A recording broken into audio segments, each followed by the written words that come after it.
នោះល្អឬមិនល្អគេមិនបានវាស់គ្នាដោយមានដោយក្រនោះទេនោះល្អឬមិនល្អគេវាស់គ្នាដោយទឹកចិត្តទេណាកូនវាស់ទៅដោយការប្រព្រឹត្តដូច្នេះកូនត្រូវចេះសម្លឹងមើលលោកនឹងឲ្យបានត្រឹមត្រូវទើបនាំមកនៅសេចក្តីសុខចូលកូនពិចារណានៅកំណាព្យខាងក្រោមនេះរូបសល្អរៀងគួរស្រឡាញ់តែចាញ់ល្អចិត្តគំនិតជាមិនយូរប៉ុន្មានរូបជរាឯចិត្តល្អជាមិនចាស់ឡើយកូនមាសឪពុក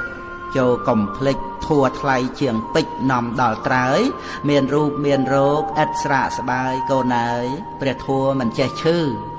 បើកូនរៀនធัวអប់រំចិត្តប្រព្រឹត្តសុចរិតចិត្តកូនភ្លឺជីវិតត្រូវស្លាប់រូបត្រូវឈឺប៉ុន្តែចិត្តភ្លឺមិនស្លាប់ទេ